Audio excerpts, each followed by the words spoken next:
எங்கே பயணம் எதற்கு பயணம் சொல்லுங்க சாமி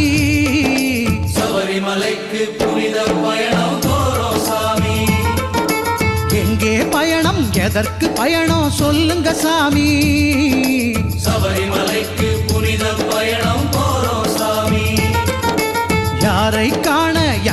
காண சொல்லுங்க சாமி ஹரிஹர புத்திரன் ஐயனை